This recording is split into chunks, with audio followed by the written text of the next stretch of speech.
జై శ్రీమన్నారాయణ. ఈరోజు 214వ రోజు పారాయణలో భాగంగా శ్రీ విష్ణుపురాణే సవ్యాఖ్యానే పంచమాంసే చతుర్దశోऽధ్యాయ వృషభాసురవధః. శ్రీ పరాశర ఉవాచ. శ్రీ పరాశరుడు పలికిరి. ప్రదోషాగ్రే కదాచిత్తు రాసాసక్తే జనార్దనే త్రాసయన్ సమదో గోష్టం అరిష్ట సముపాగమత్. ఒకప్పుడు ప్రదోషకాలమున జనార్దనుడు రాసకాలమున ఉండగా అరిష్టుడను రాక్షసుడు మదము కలవాడై గోష్టమును భయపడుతూ వచ్చెను. సతో యతో యదశ్చాయః తీక్షణ శృంగోర్కలోచనః ఖురాగ్రపాతైరతద్రత్యర్థం ధారయన్ ధరణీతలం. నిండా నీరు నిండిన మబ్బు వంటి నల్లని ఛాయ కలవాడు, తీక్షణములైన శృంగములు కలవాడు, సూర్యుని వలె ఎర్రని కనులు కలవాడు, గిట్టల అగ్రపాతములతో మిక్కిలి భూమిని చీల్చుచూ వచ్చెను.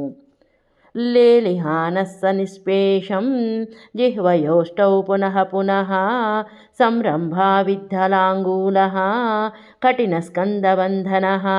ధ్వని వచ్చునట్లుగా నాలుగుతో పెదవులను మాటిమాటికి నాకుచు కోపముతో తోకను వంకర చేసి కఠినమైన స్కందబంధనము కలవాడై. విష్ణుచిత్తీయ వ్యాఖ్య లేలిహాన ఇతి సనిష్పేషం సశబ్దం ఆవిద్ధం వక్రితం ఉదగ్రేతి ఉదగ్రహ అతిశయితః కకుదా భోగః ప్రమాణం చ యస్య ఉదగ్ర కకుదా భోగ ప్రమాణ ఇతి చ పాఠః. విష్ణుచిత్తీయ వ్యాఖ్యకు అనువాదం. లేలిహాన ఇతి సనిష్పేషం సశబ్దం ఆవిద్ధం వక్రితం లేలిహాన అని. సవిశేషం అనగా సశబ్దం, ఆవిద్ధం అనగా వంకర చేయబడినది, ఉదగ్ర అనగా అతిశయితము, మూపురము యొక్క ఆభోగ ప్రమాణము కలది. ఉదగ్ర కగుదాభోగ ప్రమాణాత్ అని పాఠము. ప్రమాణమున కంటే అతిశయించిన కకుదాభోగము కలవాడు అని అర్థము. ఉదగ్ర కకుతాభోగ ప్రమాణాద్ధురతిక్రమ వెణ్మూత్రలిప్తవృష్టాంగో గవాముద్వేగకారక.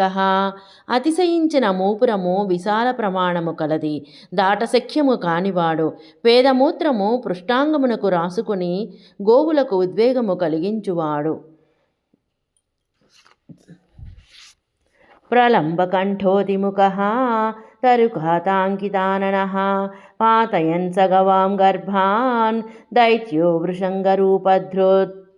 వ్రేలాడుచున్న కంఠము కలవాడు, పెద్ద ముఖము కలవాడు, చెట్లను తవ్విన గుర్తులు కల ముఖము కలవాడు, తన ఉగ్రస్వరూపాన్ని చూపుటతో ఆవుల గర్భాలను జారిపోవునట్లు చేసేవాడు వృషభ స్వరూపమును ధరించిన దైత్యుడు వచ్చెను.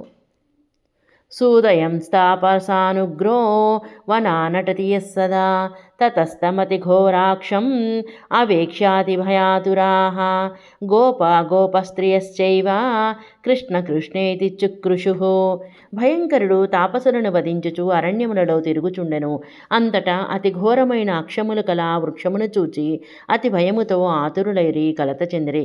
గోపా గోపస్త్రియశ్చైవ కృష్ణ కృష్ణేతి చుక్రుషుః. గోపాలులు గోపికలు కృష్ణ కృష్ణ అని అరిచిరి. సింహనాదం తతశ్చక్రే తలశబ్దం చ కేశవః తశ్చప్త్రశవ్రణాశ్చాదౌ దామోదరముపాయయౌ. అంతట కేశవుడు సింహనాదమును చేసెను, అరచేతులు చరచి శబ్దము చేచెను. ఆ శబ్దమును వినుట వలన ఈ దైత్యుడు దామోదరుని చేరెను. అగ్రన్యస్త విషాగ్రాణః కృష్ణకుక్షీకృతే క్షణః అభ్యధావత దుష్టాత్మా కృష్ణం వృషభదానవః.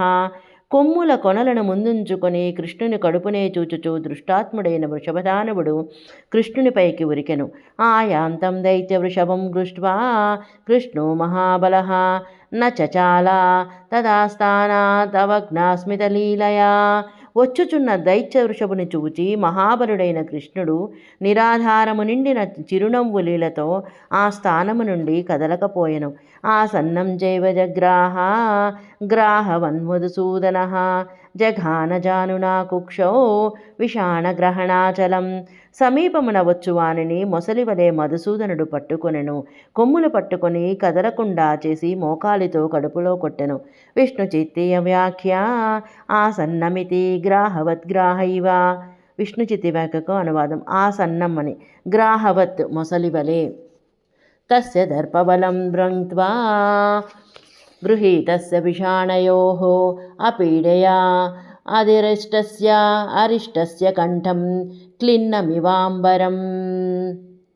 ఆ వృషభాసురుని దర్పబలమును భంగము చేసి అతని కొమ్ములలో పట్టుకొని తడిసిన బట్టను పిండినట్లు మెడను పిండెను. ఉత్పాట్య శృంగమేకం తు తేనై వాతాడయత్తతః మమార సమయ దైత్యో ముఖాశోణితముద్భవన్. ఒక కొమ్మును పెరికి దానితో అతడిని కొట్టెను. అంతటా ఆ దైత్యుడు నోటి నుండి రక్తము కక్కుచూ మరణించెను. తుష్టుభూర్నిహతే తస్మిన్ దైత్యే గోపా జనార్దనం జంభే హతే సహస్రాక్షం పురా దేవగణాయదా. పూర్వము జంబాసురుడు వధింపబడగా దేవతలు ఇంద్రుని స్తోత్రము చేసినట్లు వృషభాసురుడు వధింపబడగా గోపాలకులు జనార్దనుని స్తుతించిరి. ఇది శ్రీవిష్ణుపురాణే సవ్యాఖ్యానే శ్రీవిష్ణుచిత్తీయే పంచమాంసే చతుర్దశోऽధ్యాయः సంపూర్ణం. జై శ్రీమన్నారాయణ.